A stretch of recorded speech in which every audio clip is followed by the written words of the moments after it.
esse lugar que o autoritarismo coloca a gente é um lugar que leva a gente para a culpa, né? O que eu mais vejo são mulheres que acordam decididas a fazer diferente, acordam decididas a resolver o conflito de maneira respeitosa e pacífica, digamos assim. Importante, quando a gente pensar em respeito, de uma ação pacífica, a gente não está falando de uma ação passiva, né? Isso é muito importante da gente ter, não é apatia, não é passividade, é pacífico, é diferente. Mas quando a gente acorda decidida a agir diferente, alguma coisa tira a gente daquele lugar e a gente grita, a gente acaba repetindo um circuito. Eu falo que é um mecanismo, quase que um redemoinho que muitas de nós vivemos, que é cair na culpa de novo, né? É como se a gente acorda bem, bom, agora hoje meu dia vai ser bom, eu vou conseguir responder tranquilamente aos conflitos que acontecerem na minha casa. Minutos depois você está gritando, em seguida você se culpa. Na hora que você se culpa, você tende a ser muito impiedosa, né, no seu auto-julgamento. Então, eu sempre digo que a gente é muito mais cruel no julgamento quando a gente está se referindo a gente mesmo. A gente é muito mais empático e tolerante quando a gente fala de uma outra mulher, de uma outra mãe, de uma amiga nossa, que quando a gente está se referindo a nós mesmos. E aí, a culpa leva a gente para um lugar muito ruim,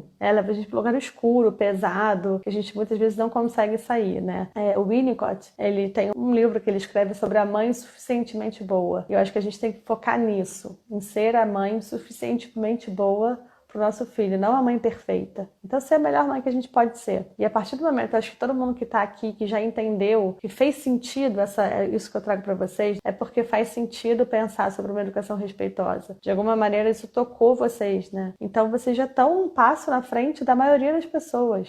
Nós já estamos passos à frente da maioria das pessoas. Agora é só a gente entender quais são as causas e quais são os gatilhos para que a gente consiga se manter nesse lugar onde a gente quer, né? Porque querer não torna a ação efetiva, né? Precisa de mais alguns passinhos para a gente conseguir efetivamente ter a relação que a gente deseja com a nossa criança. A maioria de nós foi educado de uma maneira autoritária, né? Todos nós, assim, pelo menos do meu círculo de amizade, ficaram de castigo, tinha ameaça, se não desligar a televisão agora, não vai para a festa de aniversário, não vai comer sobremesa. Tinha palmada, tinha grito, tinham frases duras, né? A maioria das pessoas da nossa geração foi educada assim. E aí a gente entra num lugar que, assim, ou da gente realmente repetir no piloto automático. Esse é o mecanismo que o seu cérebro aprendeu a trabalhar dessa forma, diante de qualquer coisa que tire você do lugar, é assim que você responde. Especialmente quando a gente fala do nosso filho. Eu digo especialmente quando a gente fala do nosso filho, porque a gente viu os nossos pais muitas vezes conseguindo se equilibrar e se organizar nas outras relações que eles tinham, né? Mas nas relações com os filhos isso estava permitido. Afinal de contas, eu sou mãe, eu sou pai, você é filho, eu mando e você obedece. Essa é uma frase clássica, né? E às vezes a gente simplesmente vai indo no piloto automático e repetindo, e às vezes não. Às vezes ao contrário, a gente pensa, não, eu não quero fazer nada daquilo. A gente, de alguma maneira, aquilo marcou muito. Eu quero ser o oposto daquilo. Daí a gente vai para um caminho oposto a esse e a gente cai na permissividade, que é o lugar onde a gente começa a gente deixa tudo, a gente finge que não vê, porque a gente quer tanto ter certeza do amor que o nosso filho tem pela gente, que a gente acredita que se a gente disser sim para ele o tempo todo, ele vai amar a gente. E a gente esquece que o nosso papel ali naquela relação não é dizer sim o tempo todo. Somos guias dessa relação. A nossa criança espera isso da gente, ela precisa sentir na gente essa segurança. Ela precisa se sentir livre para explorar o mundo com a segurança de que vai ter alguém dando um norte, dando um contorno para ela. Então, se a gente vai para o outro extremo e começa a estabelecer uma relação permissiva com a nossa criança, em que ela vira o centro da família, que ela vira a dona do poder daquela casa, né? Quem dita as regras, o mundo inteiro naquele ambiente gira ao redor dela,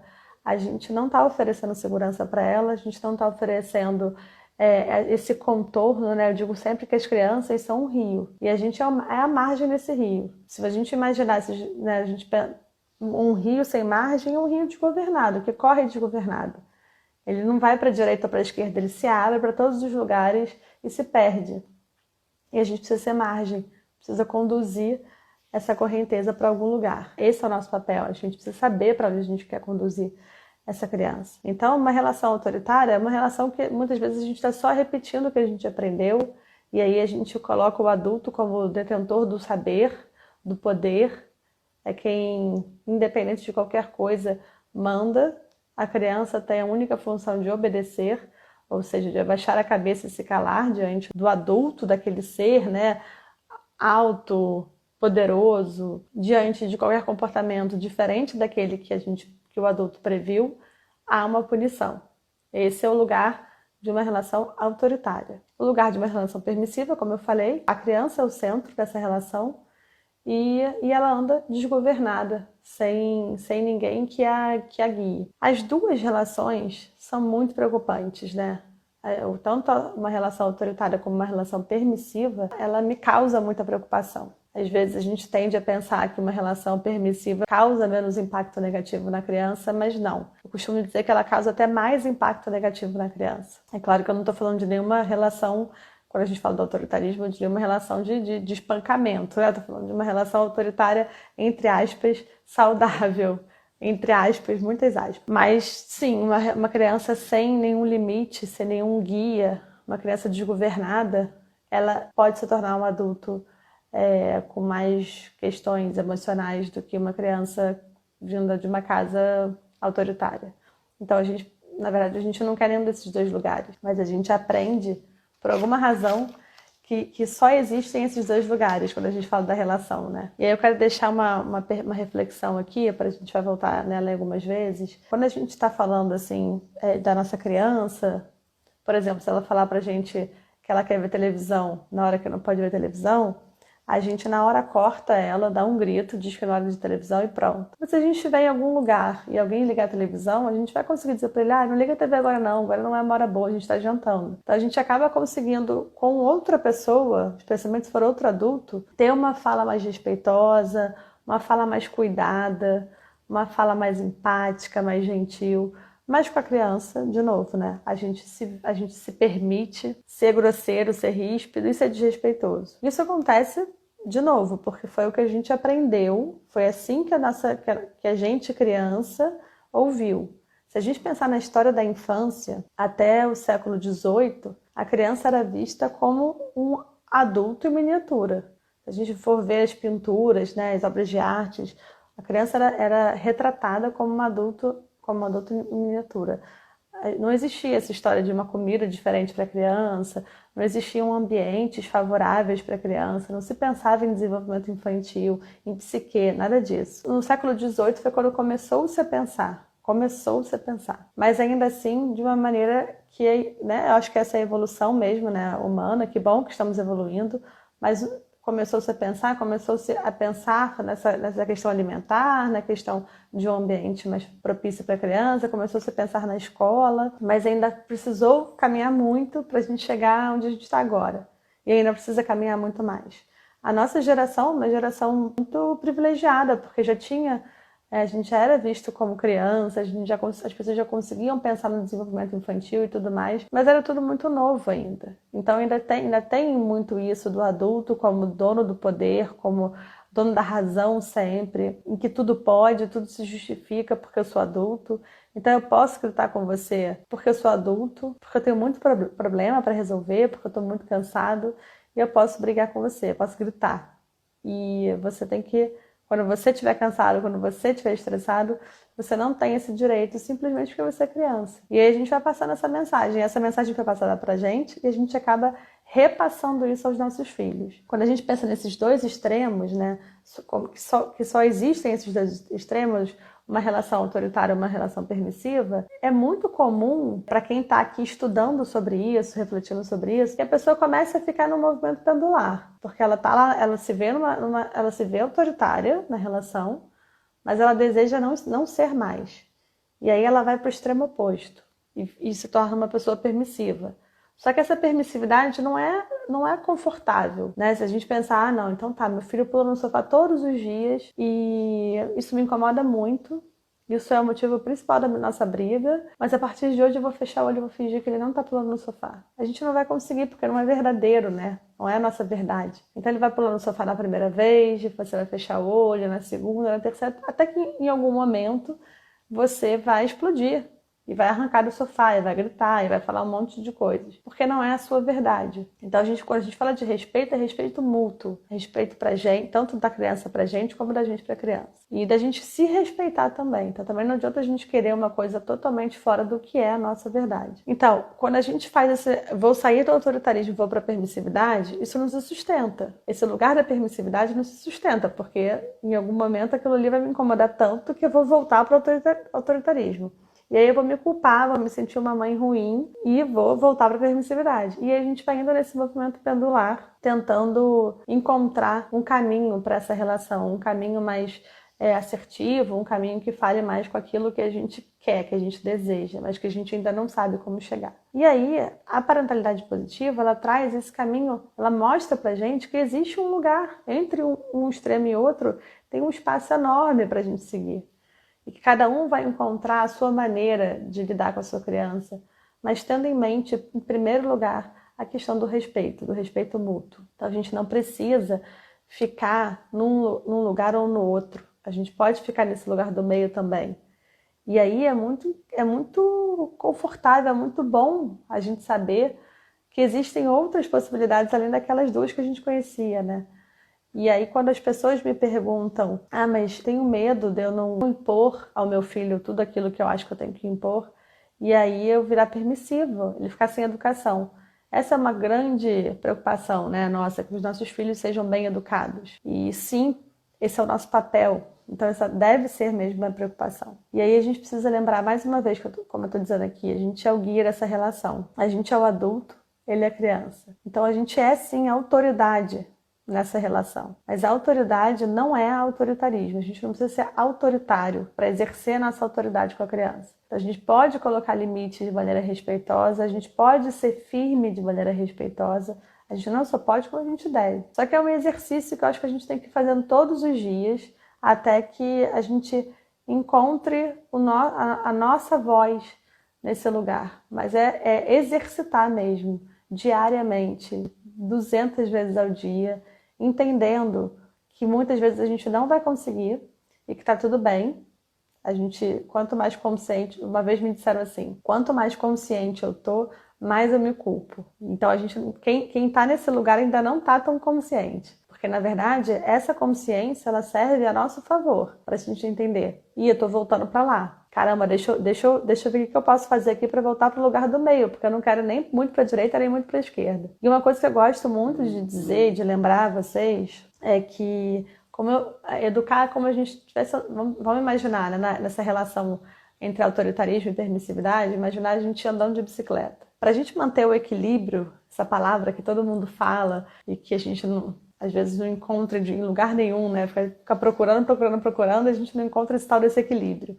Para a gente se equilibrar enquanto a gente anda de bicicleta, a gente precisa dar uma viradinha para a direita, uma tombadinha para a esquerda, né? Especialmente quando a gente está aprendendo a pedalar. Você vê a criança que tira a rodinha, quanto que ela tomba o corpo para um lado, tomba o corpo para o outro, até que ela consegue chegar no lugar no meio. Então é isso, é como se estivéssemos todos tirando a nossa rodinha da bicicleta agora, e a gente vai sim tombar um pouquinho para o lado, tombar um pouquinho para o outro, e tá tudo bem, a gente está buscando o nosso lugar no meio. Só que se a gente tomba muito para a esquerda, o que acontece? A gente cai da bicicleta. Se a gente tomba muito para a direita, a gente também cai da bicicleta. Então a ideia é diminuir, esse movimento pendular ainda vai acontecer, mas que ele seja cada vez menor. Cada vez ele vá menos para um lado e para o outro, para que a gente vá conseguindo ficar cada vez mais no centro. Eu fiquei muito arrasada quando percebi que eu era uma mãe autoritária, assim como minha mãe era também. Foi um período de transição muito difícil. Isso é muito difícil, mas só um parêntese que eu acho importante a gente pensar, quando eu falei de Winnicott, né, de da mãe suficientemente boa, isso serve também para os nossos pais. Os nossos pais, nossa mãe, foi a melhor mãe que ela pôde ser. Ela respondeu e educou a gente com as ferramentas que ela tinha. Só que a gente está no momento agora essa geração que a gente está criando, né, a geração Z, a geração alfa, que é dos nossos filhos aqui, de quem tem filho na primeira infância, é uma geração que tem necessidades diferentes, que ela já vem com mais questionamentos, e nós, pais, temos muito mais ferramentas, a gente tem aqui na palma da nossa mão todos os livros que a gente quiser ter acesso. Então, a gente tem uma sociedade que fala mais sobre essas dores, que discute, claro que precisa melhorar muito e abrir muito mais esse leque de discussões, mas isso já evoluiu muito. Então, é normal que a gente busque uma educação diferente, né, sem culpabilizar os pais. E aí, quando a gente consegue tirar essa questão de culpabilizar os nossos pais, entendendo que eles fizeram o melhor, a gente também para de culpabilizar a gente. Porque a gente entende que a gente está fazendo o melhor que a gente pode. E aí isso vai ser verdadeiro a partir do momento que a gente realmente fizer o melhor que a gente pode. Quando a gente fala, então, de uma relação, da parentalidade positiva, de uma relação respeitosa, eu estou convidando vocês a pensarem nessa autoridade. Como exercer essa autoridade sem cair para um lado ou para o outro. Na verdade, nem há autoridade quando a gente fala na permissividade. Muito difícil estar no equilíbrio, às vezes fico muito confusa. Meu filho está numa fase de bater, 4 anos. Já olhei firme e disse, não bata na mamãe, se machuca. Outra vez dei uma pomada e me arrependi. Pois é, quando as informações ficam confusas para a criança, né? Porque a gente não pode bater, ela não pode bater porque machuca e a gente se desorganiza tanto que a gente bate nele mesmo sabendo que machuca. E aí, Adriana, né? É pensar assim, por que te incomoda tanto? Por que te traz tanta raiva a ponto de você ter vontade de bater no seu filho?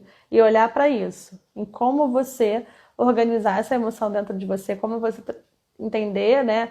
Ok, eu estou com raiva, o que você faz a partir daí para que você consiga responder melhor ao seu filho e alcançar seu objetivo.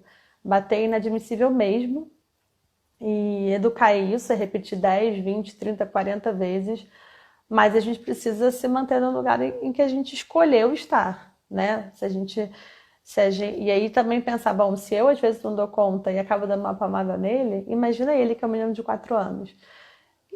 É importante a gente fazer essas reflexões com muito respeito, eu digo isso porque eu sei que não é fácil ouvir nem viver essas experiências, mas são reflexões que a gente precisa fazer para que a gente saia desse redemoinho que eu digo que acaba acontecendo, né?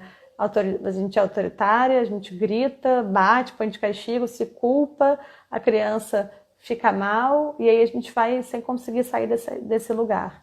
Então, para a gente sair disso, a gente precisa fazer essas reflexões de tempos em tempos.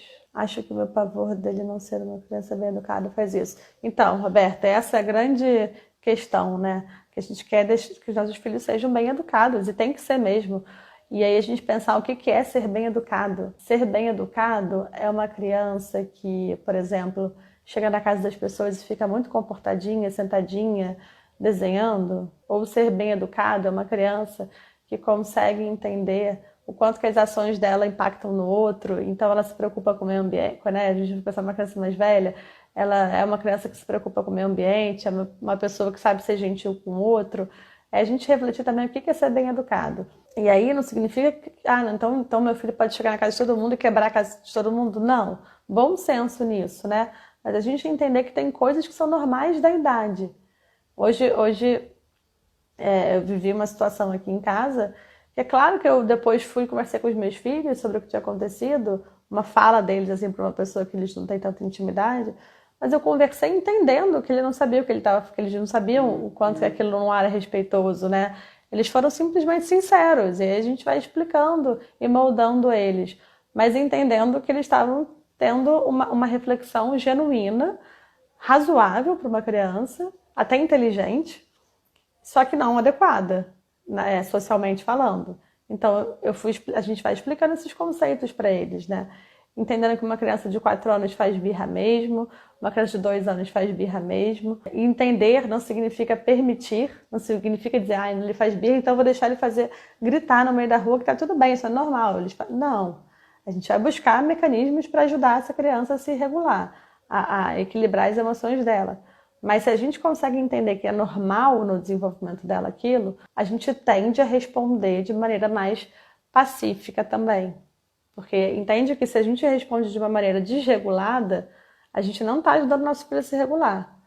A criança se desregula diante de alguma situação e a gente vai lá e se desregula junto. Só que o nosso papel ali não é esse. Por mais que a gente esteja desregulado, o nosso papel é parar, respirar, se regular para então agir como guia, como educador daquela criança. E aí, falando da autoridade, a gente exercer nossa autoridade sem autoritarismo, acho que é o nosso principal. Agora, a gente precisa pensar sobre isso. Assim. Como eu consigo exercer minha autoridade sem autoritarismo?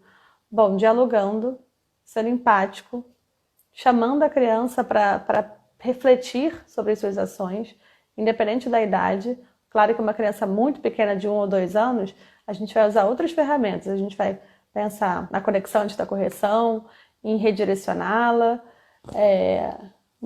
Redirecionar significa mudar o foco do que ela está fazendo para outra coisa, para que ela não continue naquela ação indevida, mas ela tem 1 ano e pouco, ela não vai conseguir refletir ainda sobre isso. Mas uma criança já de 2 anos e meio, 3, ela já é capaz de refletir sobre isso, cada um na sua profundidade, né? Quanto mais velha, mais profunda a reflexão. E sendo firme, né? Essa autoridade a gente precisa ser firme. Ser firme não significa gritar, não significa mostrar poder. Significa mostrar que em algumas situações, sim, a decisão final é nossa.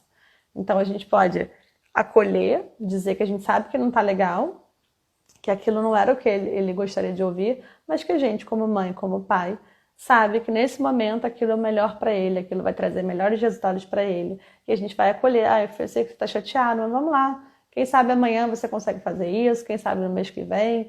E se manter ali. Porque às vezes a gente também tá nesse autoritarismo, mas a gente se perde, né? Eu vejo muitas pessoas assim no parquinho, por exemplo, aqui perto da minha casa, a criança, o tempo inteiro ela é repreendida, o tempo inteiro ela escuta não. E aí, na hora que ela vai sair do parquinho, tem crianças que eu vejo isso diariamente. Aí ela vai sair do parquinho todos os dias, ela grita, joga tudo no chão, diz que não vai embora naquele momento. E aí o adulto grita de volta com ela, diz que ela vai embora sim, porque quem manda é ele, porque tá na hora de jantar, e blá blá blá. No final das contas, o grito da criança ganha, ela fica mais 5 minutos. E aí passam-se 5 minutos, ela repete todo esse ritual, e ela consegue mais 5 minutos, mais 5 quando a gente vê, às vezes ficou quase 1 hora a mais no parquinho. Então, ser firme e exercer a sua autoridade nesse momento, por exemplo, é avisar com antecedência, daqui a 10 minutos nós vamos embora. É importante a gente dizer esse tempo um pouquinho antes. E entender que a criança vai chorar, vai reclamar, que é normal ela não querer sair do parquinho. Eu também não gosto quando eu estou na praia, que eu tenho que ir embora da praia, eu também não fico bem. Gostaria de poder passar mais tempo. Então, é normal ela reclamar, mas se está na hora de ir, ela precisa ir. E aí, quando ela entende essa mensagem, aí, filha, eu te avisei. Já passaram 10 minutos, agora a gente precisa ir. Você vai andando de mão dada comigo ou eu vou ter que te pegar no colo? A gente não está dando a opção dela não ir. A gente está dizendo para ela que ela precisa ir.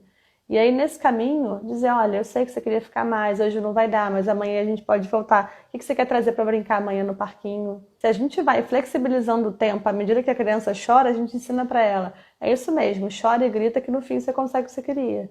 Deve ser chora e grita de novo e você consegue o que você queria. E aí a gente fica nessa disputa, eu falo que é quase que um cabo de guerra, né? Eu mostrando que eu tenho poder, a criança tentando ter mais poder que eu tentando. E aí a gente fica discutindo e brigando com uma criança de 3, 4 anos. Que o que ela espera da gente não é isso. O que ela espera da gente é que a gente diga para ela, tá na hora de ir, você tem que tomar banho e jantar.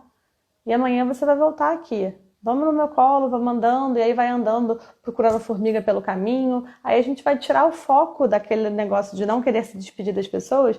A gente vai tirar o foco, vai mostrar outra coisa que atraia ela. E sempre dizendo, a gente vai voltar depois, né? Essa é a autoridade que a gente precisa exercer.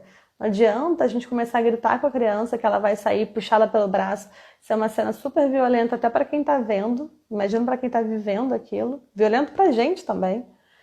Se a gente todos os dias permite essa cena, né? Essa negociação de mais 5 minutos, mais 5 minutos, mais 5 minutos. Então, assim, acho que o que eu queria passar aqui eu queria muito que vocês tivessem isso, assim, que quando eu proponho um lugar no meio para vocês, eu estou propondo que vocês continuem exercendo o papel de guia, de autoridade nessa relação. A gente não precisa ter vergonha de dizer que a gente é autoridade nessa relação, porque esse é o nosso papel. A gente precisa ser. As crianças serão bem educadas se elas tiverem esse guia durante esse caminho, né? Assim, essa primeira, segunda infância, adolescência. Eles precisam disso para se tornarem adultos saudáveis. E aí eu queria conversar com vocês sobre o que leva a gente a não conseguir se manter no lugar do meio e sempre voltar a questão da permissividade ou do autoritarismo. A gente precisa começar a olhar para o que diz respeito a gente na educação do nosso filho. Então, assim, entender o que é gatilho, o que é causa. A gente, às vezes, justifica as nossas ações com a criança, por exemplo. Eu dei lá o exemplo, né? Eu não vou gritar com meu filho, eu vou ficar bem. E aí ele faz a mesma coisa 10 vezes, e quando eu vejo, eu tô gritando e botando de castigo. Ele fazer a mesma coisa 10 vezes foi o gatilho para que você saísse de si, se desorganizasse e gritasse. Essa não é a causa. A causa é muito mais profunda. O gatilho é como se fosse a gota no copo d'água que estava quase transbordando. Caiu aquela gotinha, pum, transbordou. Os gatilhos são essa gotinha no copo transbordando. Agora a gente precisa olhar para a causa. O que causou? O que fez esse copo encher? Né? Para o copo encher de quase transbordar, existe um longo caminho para isso. Então, o que fez esse copo encher? A gente pode falar da sobrecarga, a gente pode falar do medo do nosso filho não ser obediente, a gente pode falar das nossas histórias, né, da infância, das nossas crenças. Eu vejo muita mãe preocupada com a criança que não come bem. Essa era uma preocupação minha também. Eu aprendi que a criança precisa comer sempre e raspar o prato. E romper com isso foi muito difícil. Entender que os meus filhos não precisavam raspar o prato e que eles iam ficar bem se eles não raspassem o prato. E que eu ia continuar sendo uma mãe boa, ainda que os meus filhos não raspassem o prato de todas as refeições, foi muito desafiador, foi muito difícil. Acho que tem pouco tempo que eu consegui, de fato, entender isso e praticar isso. Porque também de entender e conseguir colocar em prática tem um longo caminho. Mas isso diz muito da minha história, das coisas que eu vivi. E aí, quando eu comecei a olhar para isso e entender que isso dizia respeito a minha história e não a dos meus filhos, que a história deles não precisava estar atrelada a isso, nossa, foi libertador. É libertador eu saber que os meus filhos, é claro que eles precisam se alimentar de maneira saudável, e aí aí entra o meu lugar, né, de oferecer alimentos saudáveis para o meu filho, de criar situações, assim, de fazer uma rotina favorável para que ele tenha uma boa alimentação, então de gasto de energia física, energia mental, de um ambiente organizado, uma comida, né, saudável e prazerosa, tudo. Aí entra o meu papel, a minha história com eles. Mas a história lá que eu tinha de ter que raspar o prato, de ter que comer muito, eu lembro que eu pesava a comida deles pequenininhos, não bastava estar no potinho lá que tem a medida, eu tinha que pesar a comida e ficava lá, faltou 10 gramas, eu botava lá mais de 10 gramas. Então, mas isso dizia respeito à minha história. E na hora que eu comecei a entender isso, nossa, mudou. Hoje eles comem super bem, melhor até do que eu imaginava, né, do que eu sonhava que fosse. E eu digo que é muito porque foi quando eu relaxei. Porque até enquanto eu era medindo as 10 gramas, eles comiam muito mal. Eles não comiam sozinhos, eles não comiam variedade, pediam para deixar comida sempre. O dia que eu comecei a olhar para esse momento de outra maneira, e aí, claro que é um processo, mas a hora que eu comecei a cuidar disso, para olhar diferente para isso, a hora que caiu a minha ficha, que o gatilho de eu perder a cabeça podia ser o fato deles não estarem comendo tudo, mas a causa não era essa, a causa era as crenças que eu tinha dentro de mim, tudo mudou. Hoje eles comem legume, verdura, fruta e tal, claro que um mais do que o outro, mas assim, não é uma preocupação mais para mim. E é tão bom, né? É tão bom a gente tirando essas pedras da mochila. A gente carrega uma mochila cheia de pedra, cada um tem as suas pedras. Mas às vezes a gente vai botando pedras que nem são nossas dentro da mochila, e aí o negócio fica mais pesado mesmo. Então a gente tirar algumas pedras, deixar ali só o que diz respeito a gente, a essa relação com a nossa criança, e não o que diz respeito ao que já passou, a outras relações. A gente precisa abrir a mochila, dar uma olhadinha no que tem dentro, o que vale a pena realmente a gente carregar, o que faz sentido. O que não fizer sentido, esvazia. Vamos deixar as nossas costas um pouquinho mais leves. Então a gente precisa estar atento quando a gente fala de autoritarismo e permissividade. A gente precisa lembrar que a gente é sim autoridade, de que maneira desenvolver, estabelecer essa autoridade com respeito, né? Como praticar uma autoridade respeitosa, um respeito mútuo. Pensar, refletir aí cada um de vocês nesse gatilho, nessa causa, entendendo que o gatilho é a gotinha, mas não é a causa. A causa é uma coisa muito mais profunda. Ó, tem gente falando que também tem essa crença da alimentação. Eu acho que isso é uma coisa que quase toda mãe tem, né? A gente fica com isso na cabeça desde a amamentação. Eu tinha muito. Bom, eu vou dar... Vocês sempre me pedem exemplos, né? De como exemplos práticos. Então, eu já falei aqui alguns, eu vou dizer duas situações que eu vivi essa semana. Uma delas a gente estava brincando e aí a minha filha disse que queria tomar sorvete. Não, ela não podia tomar sorvete naquele momento, porque nem tinha sorvete em casa, né, dia da semana, sorvete com chocolate, enfim. E aí eu podia ter dito para ela, não, mas hoje você não vai tomar sorvete, acabou. Podia, e isso podia ter causado uma frustração muito grande, uma irritação, porque ela estava ali desejando sorvete, falando sobre aquilo, né? E aí, na hora, o que eu costumo fazer quando alguma coisa me tira do meu eixo, do meu centro? Eu penso, bom, como é que eu falaria se fosse uma amiga minha? Ou como eu gostaria que falassem comigo? Aí, vamos lá, vamos inverter. Imagina que a gente tá com uns amigos e um deles fala assim, eu tô a fim de tomar um sorvete, mas não tem sorvete nenhum. A gente ia dizer, nossa, eu também tô. Adoro sorvete de chocolate. O outro ia dizer, adoro sorvete de tal coisa. E isso ia ser uma conversa que ia dizer, pô, então semana que vem vamos tomar sorvete? A conversa ia acabar assim. Quando é com o filho, normalmente a gente diz, não vai tomar sorvete nenhum, que hoje não é dia de sorvete.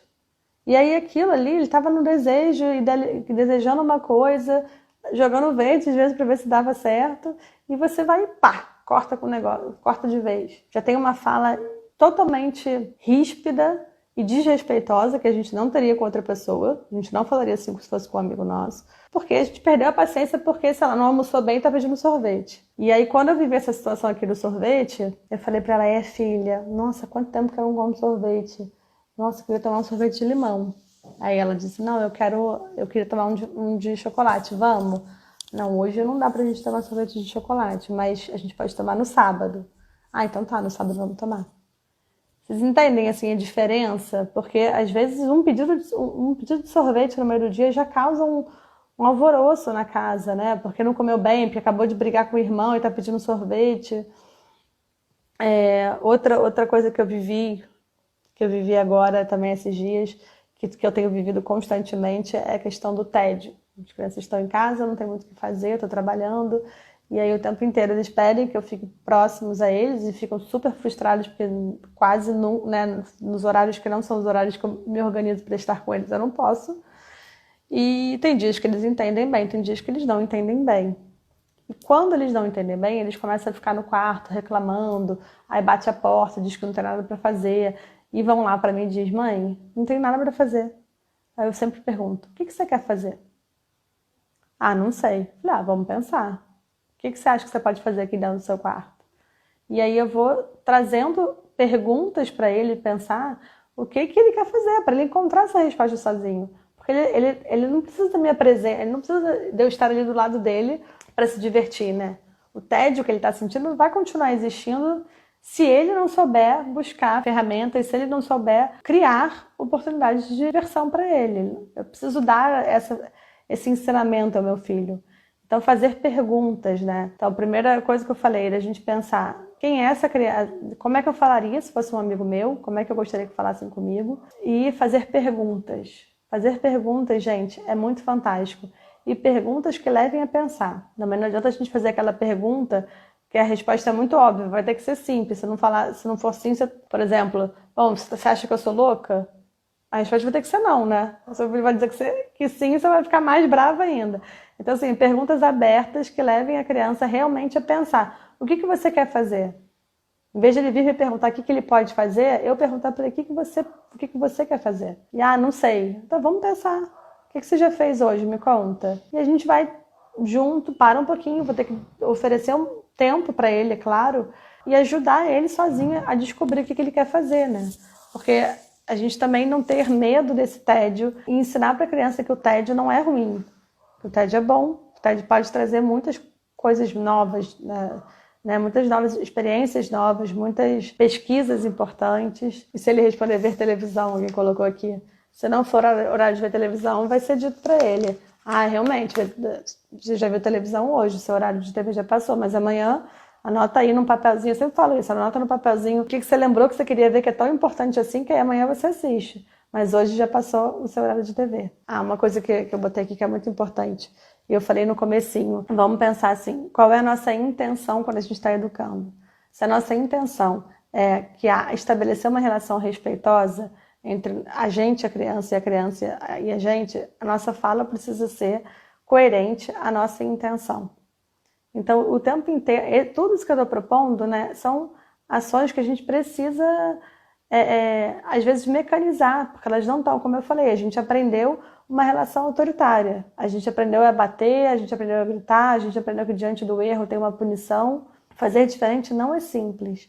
Fazer diferente exige muito autoconhecimento, autorregulação, autoeducação. Eu gosto de dizer que para a gente educar, a gente precisa se autoeducar. E a gente está consciente do que a gente escolheu. Se a gente escolheu estabelecer uma relação conectada, uma relação vinculada, uma relação respeitosa, a gente precisa agir de maneira favorável a isso. O que fazer quando vem a raiva? Quando vem a raiva de quem? Sua ou da criança? Eu acho que a gente precisa normalizar um pouquinho essa raiva. Por muito tempo, né, a gente aprendeu que chorar é uma coisa feia, chorar é feio, sentir raiva é feio, falar que não gosta é feio, ou então chorar é fraqueza. Não, tudo isso são sentimentos humanos, legítimos. E que bom que a gente sente eles todos. Para a gente sentir felicidade, a gente precisa sentir tristeza. Para a gente sentir raiva nossa. Autorregulação. Sair do ambiente, se afastar um pouquinho, respirar fundo, entender que você está com raiva do seu filho. E aí, quando a gente está consciente, pô, eu tô com raiva dele. Deixa eu sair um pouquinho aqui, deixa eu beber uma água, senão eu vou falar errado. E aí, se destacar dessa emoção e agir escolhendo a sua resposta de maneira que te traga melhores resultados. Isso é autorregulação. É independente da emoção que eu estou sentindo, eu escolho a maneira que eu vou responder a esse desafio que me traga melhores benefícios, né? Melhores resultados. E uma coisa, quando eu falei da intencionalidade, da gente pensar também no poder do discurso materno, no poder da nossa voz com eles. A maneira como a gente fala, convida ou oferece alguma coisa impacta diretamente na maneira como eles vão responder. E eu anotei aqui, hoje eu estava lendo alguns posts ao longo do dia, e aí uma mãe trouxe uma situação que ela tem 2 filhos meninos, e o menor usa muita roupa do mais velho. E aí quando todo mundo dizia, ai, tadinho, só usa a roupa do irmão mais velho, e o menino dizia que não queria nunca usar a roupa do irmão, que a roupa do irmão não era legal, porque ele ouvia de todo mundo que ele era tadinho porque ele usava a roupa do irmão. Até a hora que ela se deu conta disso. E ela começou a mudar o discurso. Ela começou a dizer que o irmão dele, quando tinha aquela idade, usou aquela roupa e ele conseguiu andar de bicicleta pela primeira vez. Como que aquela roupa tinha uma memória boa. E ele estava ficando grande, igual o irmão dele, que ele usa a roupa do irmão dele. Hoje o menininho, quando ganha roupa nova, ele nem quer usar, ele quer só usar a roupa do irmão. Esse é o poder do nosso discurso. Eu gosto de pensar assim, imagina... se alguém convida a gente para jantar fora, para um restaurante que nem conhece direito. Daí fala assim, Cecília, vamos lá jantar naquele restaurante? É legal? Não sei. Não sei, não faço a menor ideia. Mas vamos lá? Talvez eu não vá, né? Vou entrar numa roubada, vou ficar meio desconfiada. Agora, vamos lá naquele restaurante? Você conhece? Não, não conheço, mas eu li um negócio super interessante, que eles fazem de tal maneira, eu vi umas fotos, o ambiente é super gostoso, acho que vai ser legal. Vamos então. Né? Então, a maneira como a gente oferece, convida a criança a viver alguma experiência ou a resolver algum conflito, ela vai impactar diretamente na resposta e no resultado dessa oferta. Com que idade a criança já tem mais noção de autoridade? Minhas filhas têm 3 anos e não atendem desafio. Noção de autoridade elas podem ter desde cedo. O que acontece com 3 anos, depois de dar uma lidinha no post de 3 anos, ela está realmente tentando entender o desejo dela, tentando encontrar o que é a vontade dela, o que é a sua, né? Separando isso. E é para ela conseguir, ela entendeu que ela é um ser diferente de você, aos 2 anos, e aos 3 anos ela está ainda experimentando isso, bom, se minha mãe quer o A, eu posso querer o B. Até os 2 anos ela pensava que ela tinha que querer o A também. Então por isso que a partir dos 2 anos a gente vive mais conflitos com as crianças. Bom, para terminar aqui, eu vou falar então de 2 ferramentas, quando a gente fala de autoritarismo e permissividade, de 2 ferramentas que eu acho que são base. Eu falei de várias aqui ao longo da live, mas 2 que eu acho que são base para a gente conseguir de fato, praticar uma educação respeitosa, que a gente consiga, de fato, ficar nesse lugar do meio. A primeira delas são as escolhas limitadas. Quando eu dei o exemplo da pracinha, do parquinho, em que a criança não quer sair e a gente oferece, você quer ir de mão dada comigo ou você quer ir no meu colo? A gente não está oferecendo que ela fique no parquinho. Essa não é uma opção. A gente está dando escolhas limitadas. A gente está dando a ela o direito de escolher como sair do parquinho. Mas sair ela vai, porque essa é uma decisão do adulto, né? Esse é o nosso lugar de autoridade, que viu que está na hora e ela precisa sair. Então, escolhas limitadas. Na hora de vestir a roupa, na hora de tomar banho. Você quer botar qual roupa? Essa ou essa? Porque está chovendo e a gente entende que quando está chovendo e está frio, precisa ter calça, casaco e tênis. Não pode ser chinelo, bermuda e camiseta.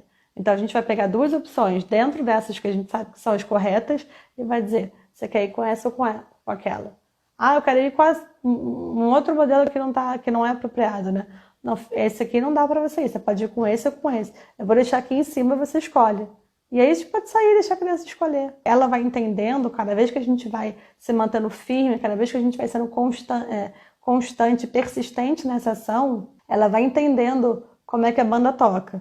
Se a gente começa a flexibilizar sempre, se a gente entra nessa disputa de cabo de guerra, de para ver quem grita mais alto o tempo inteiro, ela vai entender que é assim que funciona. Se a gente vai lá e fala, olha, a opção são essas duas aqui. Você quer escolher, eu escolho. Você vai se vestir sozinha, eu te visto. A opção são essas duas. Então, escolhas limitadas e escutativa e empática.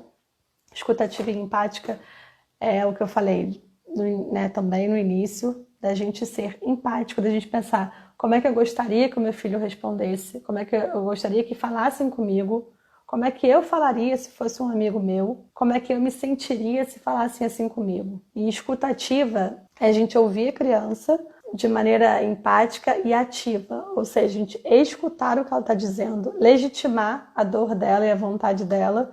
Ah, eu queria ver televisão. Ah, mas agora não pode ver. E ela vai dizer, que droga, que saco isso.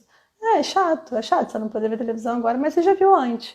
Então assim, você vai poder ver amanhã, mas olha aqui, você tem um monte de coisa para fazer. Se a gente começa a entender as emoções deles e a dizer assim, tá tudo bem você sentir raiva.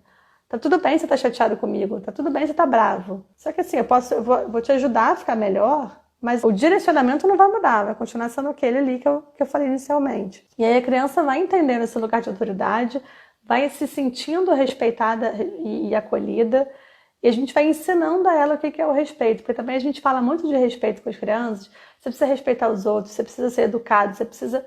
Mas com ela, pouca gente é. E aí fica confusa essa informação. O que é o respeito? Respeito é só da criança para o adulto não precisa respeitar a criança? Como é que é isso?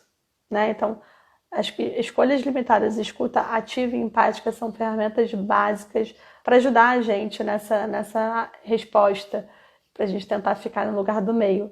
Sempre lembrando que usar essas ferramentas nua e cruamente, né, simplesmente sair falando essas coisas, sem a gente estar de fato apropriado, sem aquilo ali ser a nossa verdade, sem a gente ter pensado na nossa intencionalidade, no poder do nosso discurso, não vai funcionar. A ferramenta não é uma varinha mágica, né? Ela precisa de um contexto apropriado para que ela realmente funcione e traga bons resultados. Obrigada por todo mundo que estava aqui.